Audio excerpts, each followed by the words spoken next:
Can you see my presentation now? Yes, can see it and can hear you, yes. Okay, perfect. So I'll begin.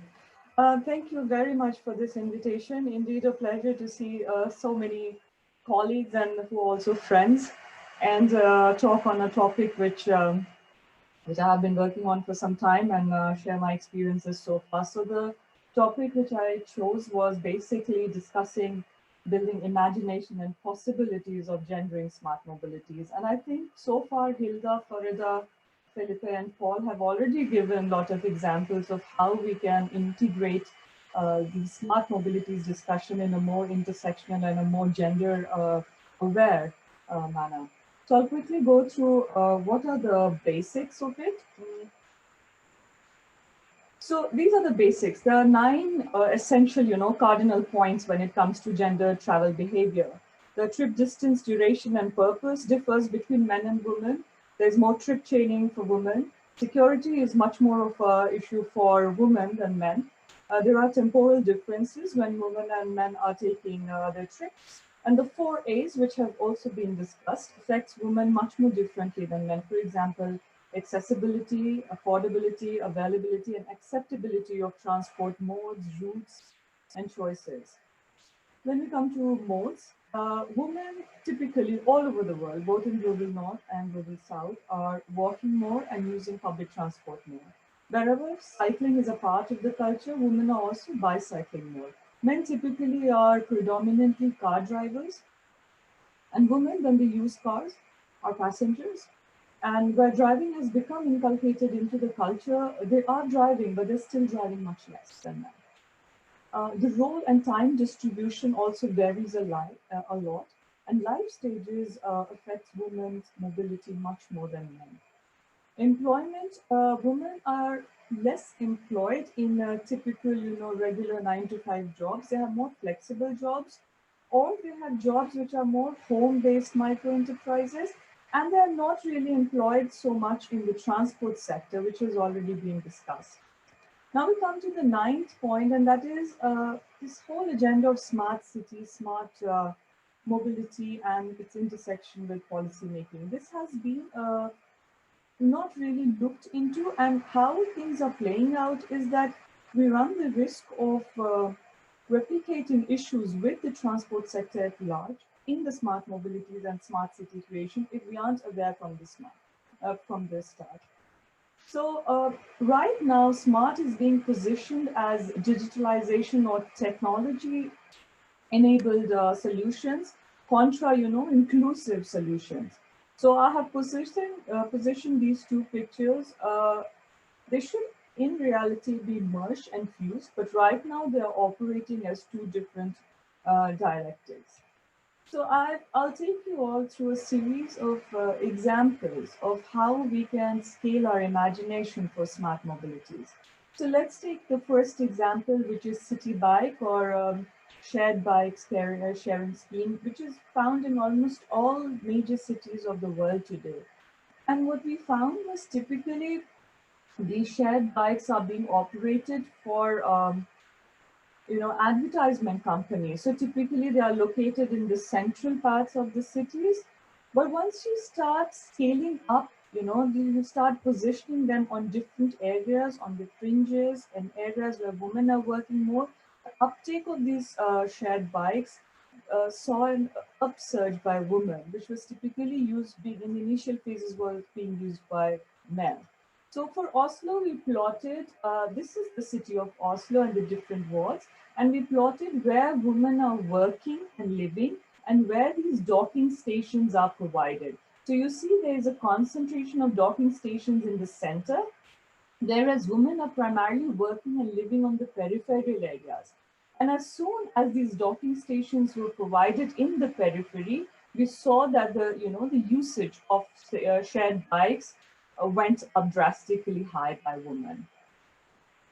We ran a multivariate analysis, and what we saw that, and this analysis is based on 6 million trips taken in year 2017 to 18 on Oslo shared bikes. And what we saw that women were more concentrated on the outer fringes of the city, both for residential and employment purposes. And high employment and residential density of women had a direct correlation with high bike sharing.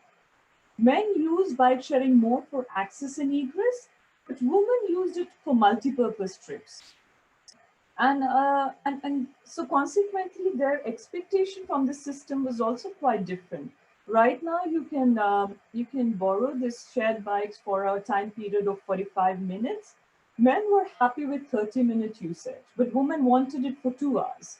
So there is a lot of analysis done. You can see it in this paper, where actually the whole expectation from the system is different. And if this solution of shared bikes is being posited as a smart solution, as a part of smart cities, then it has to be looked in a much more diverse way than typical, center location of feeding access egress. It can have a more diverse usage. And it needs to be brought into this wide discussion on multimodality. My second example is on car sharing. You can see this example that women and men are using car sharing, both station-based and free-floating, quite differently. It's primarily men who are using car sharing. But when it comes to ride sharing, it's women who are using more ride sharing than car sharing. So there's a difference between these kind of systems embedded in the, in the travel behavior of women. So women have multi-purpose trip; they are doing more trip chaining. So they are not so dependent on reaching point A to B, but reaching point A to B via A.1 and B.2. So these kind of, multiple location network has to be kept in mind while scaling up a system. So rather than just scaling up car sharing, for example, it becomes essential to look at solutions like ride sharing and integrating them in the transport landscape. My third example goes to the materiality aspect of it. So instead of women, and the fact is, if you take women as a unit, you are serving a whole lot of, units, which are, for example, elderly, disabled people, children, immigrants who have difficulty in navigating a transport landscape which is purely based on car driving. So if you take women into account and plan cities for walking and bicycling and have more sort of this sort of materiality, then you are ensuring that not only 50% of the population, but actually more than that is being catered to. But right now, cycling is being imagined in terms of cycle superhighways. So this is a typical, drawing sketch which we see, which gives cyclists a lot of speed and time is taken care of. But then again, who are these designs going to serve? So instead of motor highways, we are replacing with cycle superhighway. And there is a contradiction inbuilt in there, which we have to be very aware, because billions and billions of krona, at least in Norway, will be spent on designing these superhighways and later on realizing it's not really serving the major population. So in Oslo, we did a study, and what we found was that the blue lines indicate where men are cycling and the red lines indicate where women are cycling. These are the cycling superhighways or cycling paths.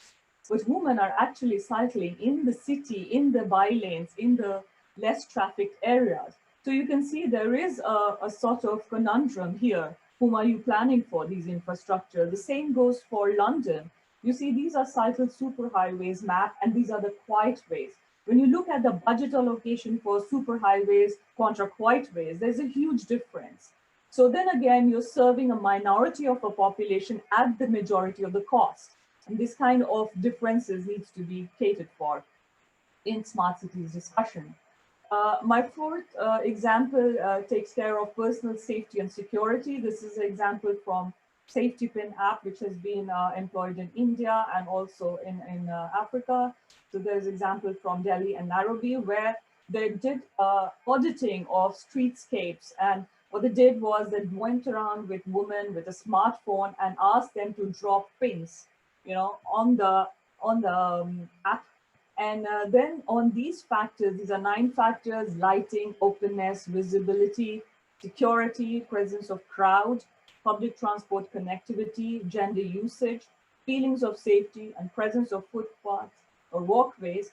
They created maps showing safety scores. So all the red areas or the red pins are not felt as safe and they have poor safety scores, whereas orange is average, and consequently the green ones are the safe.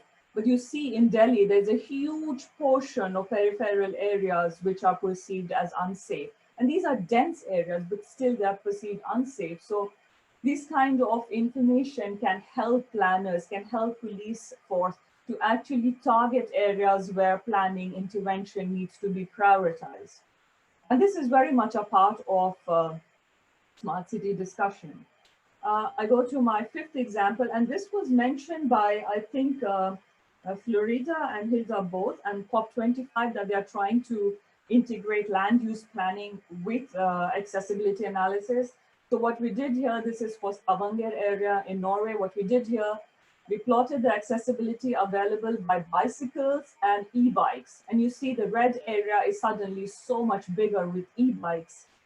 And these bar graphs show where the municipal plan, the master plan, has highlighted areas for future housing areas. So the blue is where future housing area land is still available. And what we are arguing for is you need to overlay these two together. So you need to make accessibility maps and then plot which area should you prioritize for the next housing project. So for example, not here really, because here, if you build here, it will be completely car-based accessibility. If you build in this region, it will be completely car-based accessibility. So these kind of accessibility exercises also need to be integrated with the smart city discussion, and they directly serve women. They directly serve a large portion of population, because it's not built on car-based, it's built on more sustainable modes of transport. The same exercise we took in Oslo, and we see that the moment we introduce e-bikes into the scenario, entire Oslo is actually accessible by e-bikes. And you can bypass the use of cars. So you can, for example, stop building here and in these areas and concentrate more on these areas. My sixth example is drawn from the city of Malmö in Sweden. And this was really interesting because Daniel Swanfeldt, he presented this in one of the seminars which Hilda, Lena, and I held together, and where he showed that if women started traveling like men, the modal share by car would increase by 17%, and the CO2 emission for car traffic would increase by 31%. The most interesting fact is that we will need 190 more town squares to accommodate for the parking of these cars. And these kind of information, these are very relatively simple exercises to be done. And this kind of information can really throw light on how inadequate the entire definition of smart is if we just focus on the technical advancement. So my point is that gender mainstreaming and smart city discussion has to be done at macro, meso, and micro level. And I was really happy to see Paul's presentation, which directly targeted the micro interventions. And how can we actually bring together this whole dichotomy of digitalization contra smart in its true word? So we need to broaden the scope and understanding of the smart umbrella. We need to really put effort to take it out and salvage it from the technical space it is being drawn into. So, and build a focus on this interlinking of macro, meso, and micro solutions. So for example, macro is could be focusing more on public transport, walking, bicycling through national transport policies, which percolates down to regional and local level plans. The meso planning is then regional planning, urban planning exercise, for example, the accessibility analysis, locational decision, and prioritizing employment, education, and health center by public transport, walking, cycling. The micro, again, is road design, apps, like the one I showed, safety pin, and public transport routes, timings, and accessibility mapping. And I think you cannot really do one exercise. It has to be a combination of these three levels together, and each level has to be aware of the other two levels because they're interacting continuously. And I think if we build this kind of, focus, then we would achieve much more from this entire smart mobility agenda than what is being projected right now. So I think I'll end my note here, and thank you very much. Thank you, Tanu. That was wonderful. Thank you. It was much appreciated by our audience. Can you stick around for a little while and Yeah, also sure. look at some of the questions and comments on chat and the question and answers? So thank you so much for that. That was really fascinating and points the way to what we should be doing. So thank you.